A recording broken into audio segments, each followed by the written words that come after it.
हरे कृष्णा। राधे राधे। कृष्ण दास जी के चैनल में आप सभी प्यार प्यार बिहार जी के भक्तों का स्वागत है। और आप सब कैसे हो? कान्हा जी की कृपा से आप सब ठीक होंगे।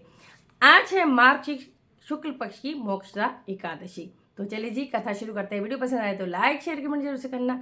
हाथ में तुलसी पत्ता ले सकते हैं, तिल ले सकते हैं, फूल ले सकते हैं। जब कथा सुन लेंगे तो श्री हरि के चरणों में अर्पित कर देना। श्रीमन नारायण नारायण नारायण भजमन नारायण नारायण नारायण लक्ष्मी नारायण नारायण नारायण गोविंद नारायण नारायण नारायण। बोलो श्री हरि विष्णु भगवान की जय, लक्ष्मी माता की जय, एकादशी महारानी की जय। चलिए जी शुरू करते हैं। महाभारत के युद्ध में भगवान श्री कृष्ण ने अर्जुन को गीता का उपदेश इसी एकादशी के दिन दिया था। यही कारण है कि मोक्षदा एकादशी को गीता जयंती के रूप में भी मनाया जाता है। आज भगवान कृष्ण दामोदर के रूप की भी पूजा की जाती है। तो सभी को गीता जयंती की भी बहुत बहुत ढेर सारी बधाई हो। युधिष्ठिर बोले, हे भगवान, मार्गशीर्ष मास के शुक्ल पक्ष में जो एकादशी होती है उसका नाम क्या है, कौन सी विधि है तथा उसमें किस देवता का पूजन किया जाता है? स्वामिन, यह सब यथार्थ रूप से बताइए। श्री कृष्ण ने कहा, हे राजन, आपने अत्यंत उत्तम प्रश्न किया है। आप ध्यान पूर्वक सुनिए। मार्गशीर्ष मास के शुक्ल पक्ष की एकादशी मोक्षदा एकादशी के नाम से प्रसिद्ध है, जो सब पापों का नाश करने वाली है। राजन, उस दिन यत्न पूर्वक तुलसी की मंजरी तथा धूप दीप आदि से भगवान का पूजन करना चाहिए। पूर्वोक्त विधि से ही दशमी और एकादशी के नियम का पालन करना उचित रहता है। मोक्षदा एकादशी बड़े बड़े पापों का नाश करने वाली है। उस दिन रात्रि में मेरी प्रसन्नता के लिए नृत्य गीत स्तुति के द्वारा जागरण करना चाहिए। जिसके पितर पापवश नीच योनि में पड़े हों, वे इसका पुण्य दान करने से मोक्ष को प्राप्त होते हैं। प्राचीन गोकुल नगर में वैशामख नाम का एक राजा राज्य करता था। इसके चारों वेदों के ज्ञाता ब्राह्मण रहते थे। इनके राज्य में चारों वेदों के ज्ञाता ब्राह्मण रहते थे। रात्रि को एक दिन स्वप्न में राजा ने अपने पिता को नरक में पड़े देखा। उसको बड़ा आश्चर्य हुआ। प्रातःकाल होते ही ब्राह्मणों के सामने अपनी सारी स्वप्न कथा कहने लगा कि हे ब्राह्मणों, रात्रि को स्वप्न में मैंने अपने पिता को नरक में पड़ा देखा है। उन्होंने मुझे कहा कि हे पुत्र, मैं नरक भोग रहा हूँ, मेरी यहाँ मुक्ति कराओ। अब मैं क्या करूँ, कहाँ जाऊँ? उस दुख के कारण मेरा शरीर तप रहा है। आप लोग मुझे किसी प्रकार के तप दान आदि को बताइए, जिससे मेरे पिताजी को मुक्ति प्राप्त हो। उस उत्तम पुत्र का जीना व्यर्थ है जो अपने पिता का उद्धार ना कर सके। राजा के वचनों को सुन ब्राह्मण बोले, हे राजन, यहाँ से करीब ही वर्तमान भूत भविष्य के ज्ञाता पर्वत नाम के एक ऋषि का आश्रम है। आप यह सब बातें उनसे जाकर पूछ लीजिए, वे आपके वचनों का उत्तर अवश्य देंगे। राजा ऐसा सुनकर मुनि के आश्रम पर गए। उस समय चारों वेदों के ज्ञाता पर्वत मुनि भी दूसरे ब्राह्मणों के साथ बैठे थे।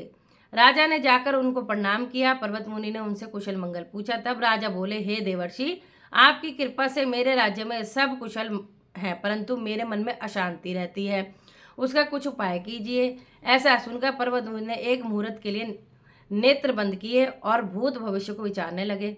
फिर बोले, हे राजन, मैंने योग बल के द्वारा तुम्हारे पिता के समस्त कुकर्मों का ज्ञान प्राप्त कर लिया है। उन्होंने पूर्व जन्म में कामातुर होकर सोत के कहने पर एक स्त्री को ऋतुदान मांगने पर भी नहीं दिया। उसी पाप कर्म फल से तुम्हारे पिता को नरक में जाना पड़ा है। तब राजा बोला, हे भगवान, मेरे पिताजी के उद्धार हेतु आप कोई उपाय बताइए। तब पर्वत मुनि बोले, हे राजन, मार्गशीर्ष माह के शुक्ल पक्ष में जो एकादशी होती है, उस एकादशी को आप उपवास करें और उनके पुण्य का संकल्प करके अपने पिता को छोड़ दें। उस एकादशी के पुण्य के प्रभाव से अवश्य ही आपके पिता की मुक्ति होगी। मुनि के वचनों को सुनकर राजा अपने महल को आया और कुटुंब सहित मोक्षदा एकादशी का उपवास किया। उस उपवास के पुण्य को राजा ने अपने पिता को संकल्प करके छोड़ दिया। उस पुण्य के प्रभाव से राजा के पिता को मुक्ति मिली और स्वर्ग में जाते हुए अपने पुत्र से बोला, हे पुत्र, तेरा कल्याण हो। यह कहकर वह स्वर्ग को चला गया। मार्गशीर्ष माह के शुक्ल पक्षी मोक्षदा एकादशी का जो व्रत करते हैं, उनके समस्त पाप नष्ट हो जाते हैं और अंत में स्वर्गलोक को जाते हैं। इस व्रत से बढ़कर मोक्ष देने वाला दूसरा कोई अन्य व्रत नहीं है। जो इस प्रकार कल्याणमयी मोक्षदा एकादशी का व्रत करता है, उसके पाप नष्ट हो जाते हैं और मरने के बाद मोक्ष प्राप्त कर लेता है। यह मोक्ष देने वाली मोक्षदा एकादशी मनुष्यों के लिए समस्त कामनाओं को पूर्ण करने वाली है। इसका महात्म्य पढ़ने और सुनने से वाजपेयी यज्ञ का फल मिलता है। बोलो श्री हरि विष्णु भगवान की जय, लक्ष्मी नारायण भगवान की जय, श्रीमन नारायण नारायण नारायण, भजमन नारायण नारायण नारायण। तो देखा आपने कितना महत्व है इस मोक्षदा एकादशी का। तो जरूर से आप सब करें। और चलिए जी सभी एकादशियों के नाम ले लेते हैं। उत्पन्ना एकादशी आज जो है मोक्ष देने वाली एकादशी है। और आज ही रंगनाथ मंदिर में बैकुंठ द्वार साल में एक बार खुलता है रंगनाथ जी मंदिर में, ठीक है जी। तो बहुत भीड़ रहती है आज, तो बहुत वहाँ पे पब्लिक इकट्ठी होती है। तो अब जो अगली आएगी सफला यानी सफलता प्रदान करने वाली एकादशी, फिर आएगी पुत्रदा एकादशी, पुत्र देने वाली एकादशी, शर्तिला एकादशी, जय एकादशी, विजय एकादशी, आमल की एकादशी, फिर आएगी पाप मोचनी एकादशी, कामदा एकादशी, बरुथनी एकादशी, मोहिनी एकादशी, अपरा एकादशी, निर्जला एकादशी, योगिनी एकादशी, देवशयनी एकादशी, पवित्रा या कामिका एकादशी, दोनों का नाम एक ही है। फिर आएगी दोबारा पुत्रदा एकादशी, अजय एकादशी, पर्वती परिवर्तनी या पद्मा एकादशी, इंदिरा, पापानुकुंशा, रमा और देवधानी एकादशी। तो राधे राधे सभी को। आशा करती हूँ आपको बहुत पसंद आई होगी ये वीडियो, ये कथा। और वैसे भी हर एकादशी चाहे शुक्ल पक्ष की हो चाहे कृष्ण पक्ष की हो, दोनों समान होती हैं, दोनों में कोई भेद नहीं होता है। तो प्लीज़ आप दोनों एकादशी का व्रत करें, दोनों एकादशी को समान समझें, क्योंकि दोनों के महत्व अलग अलग होते हैं। ये बुक है एकादशी महात्म्य की, ठीक है जी। तो आप जरूर से पढ़ें। राधे राधे सभी को। अच्छी लगे तो शेयर भी करना।